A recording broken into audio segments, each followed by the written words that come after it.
Welcome to the Michigan Golfer Show. Join us each week as we explore the people, the places, and the events that shape our great game.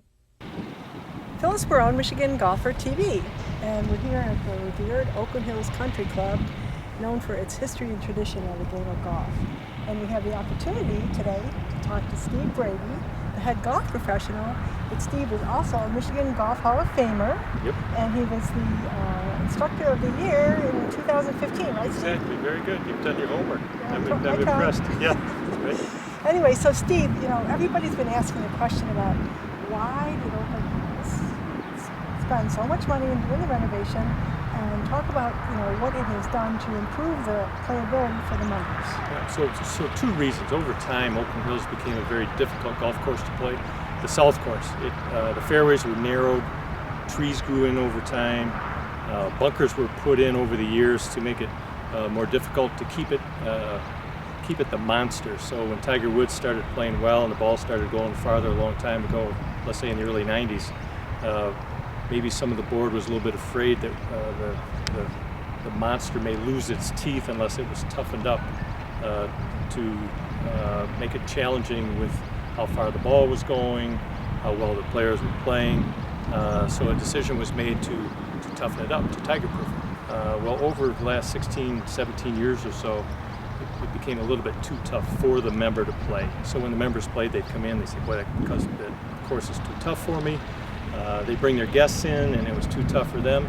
It's a beautiful golf course, don't get me wrong, but the decision was made to bring in Gil Hanse, probably arguably the best golf course architect in the world these days, to restore it to its roots, to take it back to the Donald Ross. 100 years ago, play the ball along the ground while you play the game. Instead of more of an aerial game, it was widen the fairways, make the greens bigger the way they used to be, make the bunkers larger the way they used to be, and so that the average person could play the game and enjoy it.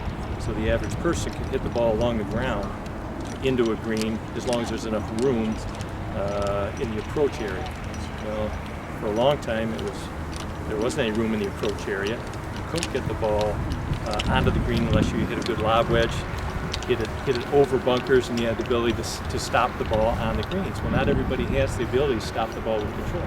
So what Gil has done here is restored it to wider approaches, so anybody can roll the ball along the ground. Now, it doesn't mean you're going to shoot lower scores. It just means you're going to roll the ball along the ground, enjoy the game, and you won't have to have the high flop shot, the Phil Mickelson shot. You can just play the game and enjoy the beauty of the golf course the way it was intended to be. So, like in this green behind us, Steve, yep. That's a good example, yep. right? Yep, that's number 11. So number 11, it's one of the most well-known par fours, back-to-back par fours of golf. So Gil Hanse and Donald Ross, and a lot of people said that number 10 and number 11 at Oakland Hills were the two best back-to-back par fours in golf. So number 11, it's a difficult tee shot, but the whole hole revolves around the approach shot. You have to get it on the green and not allow it to roll back off the green, because if it rolls back off the green, you're down there 40, 50, 60 yards, which is the way the game was started. Well, a difficult shot would be to take a lob wedge or a high lofted club and loft it on the green, but not everybody's able to do that. So now anybody that plays the game can roll the ball, putt it, chip it, hybrid it along the ground and get it up on the green. Anybody can play that. It takes some practice, but not a lot of skill per se to do it. You have to have a little bit of luck, but now that Gil's put it back to the way it was, you don't have to practice all day long to get the 60-degree lob wedge up in the air. So anybody can play and enjoy the game. And that's what the membership wanted. That's what Gil did. That's the way he restored it. And there is rave reviews. Everybody that's played just loves it. They enjoy coming out here to play golf now.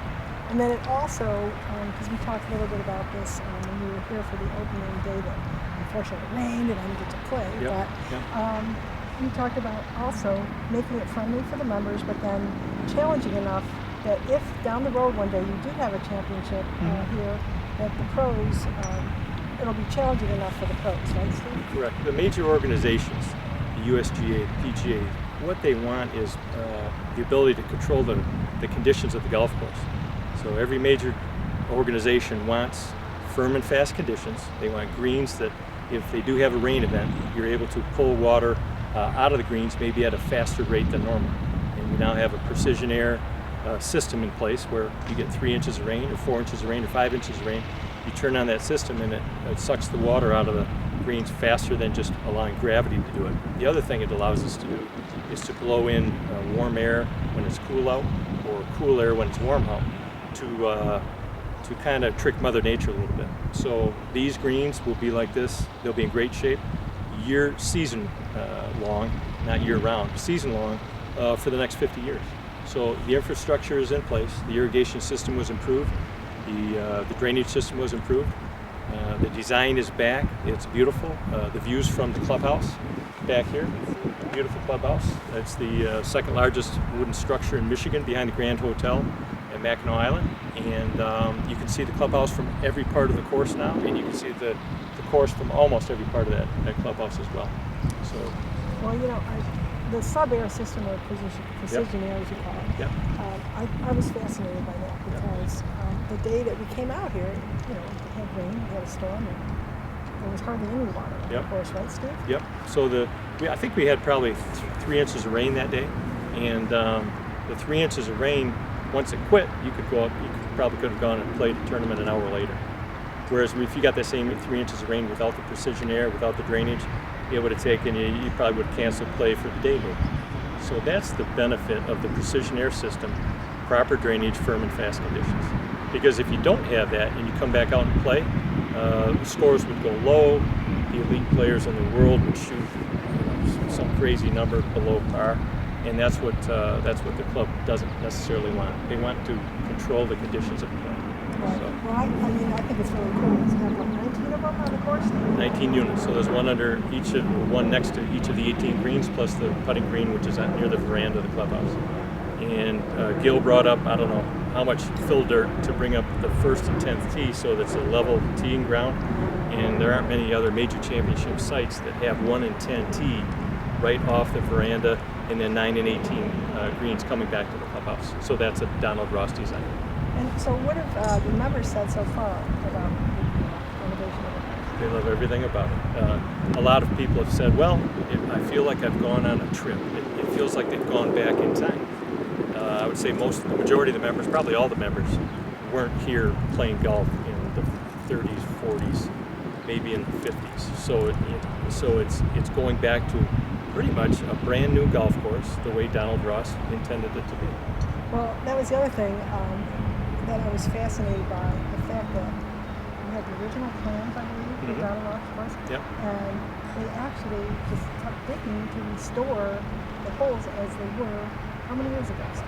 Yeah, well, it was in the late 1900s when Donald Ross came here. He was hired to build this piece of property. And I guess the story goes that he stood on an elevated teeing ground, and he said this golf course, this property was intended to be a golf. The Lord intended this property to be a golf course, and it, you know, people that love golf, they like to experience different golf courses. But if you look at this golf course, it was intended. This property was intended to be a golf course because the views from here, we're on the 12th tee, a par 5. The views are just stunning. And I can attest to that. Yep, and you can see almost every hole on the golf course now from this spot, whereas before you could only see maybe a handful. So is that good for golf? I think it's great. You can see different groups. You can the wind is a larger factor now because there are fewer trees. The trees that are still here are beautiful American elms. They're specimen trees. They're lovely trees. There's a beautiful birch. There's just something about standing on this property now that people enjoy. Not just members, but their guests. And then down the road, hopefully the players and spectators of major championships. 2 hours or something. Right. Well, the other thing that I found fascinating too is the Philly bunkering. Because the day we were out there was like I think about 6 guys out there manicking the bunker. But, I mean, it looked pristine to me. I don't even know why they were raking it, but the Philly bunkering allows for really good drainage in a bunker, right? Yep. So there's a pea gravel layer, and it has a resin. So you put the pea gravel in, and then you spray it with a resin, and it hardens, and it it forms a shell underneath each bunker. So when bunkers become contaminated with rocks and stones and pebbles, usually they come up from underneath to freeze and thaw in the wintertime. Right. So now that shell underneath prevents anything from contaminating the bunker coming up from underneath. The other part of it is in a big rain event, on the faces of the bunkers that are very steep, it allows the sand to stay more intact with that pea gravel layer. Instead of just washing out where dirt comes down the sides, it just comes, if there's any little washout, it's just the sand. So all you have to do is rake the sand back up instead of raking back up dirt, sand, whatever else is in there, rocks, contaminants. And when you get dirt into a bunker, it becomes organic matter, and that allows stuff to grow. Now you got stuff growing in your bunkers, and you don't want that. Really all you'd like to have is just sand. Right. So, And that's why the bunkers look so pristine, right, Steve? yeah. Yeah, the bunkers here are always beautiful, but before it would take much more maintenance to keep them intact. You know, if you get a lot of wind, you get a lot of rain, yeah, let's head out and get it in shape. Now these bunkers, very little maintenance in a big rain event, which is a big deal.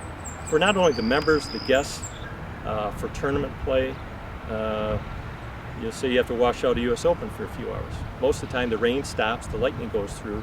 Now the grounds crew or the maintenance staff has to get back out there and put the bunkers back into shape. With less maintenance, you can get back out there, you can watch golf, you can get them started ahead of time, more so than before, and you know, time is money when TV gets in there. But it's, you know, whether we get a major championship or not, that's to be determined. That's still going to be 4 years minimum, 5-10 years. But in between then, the members and their guests still want to have a nice course, and they do now. Well, I can attest to that because every time I come out here, I just find it more breathtaking than the first time. And, whoa, there's a golf ball almost hit us. Yeah, it's okay. He needs to fix his grip. It's too weak. Can do that, I right? can do that. That's all he's got to do is fix his grip. It might go the other way for a while, but at least it's not going to hit us.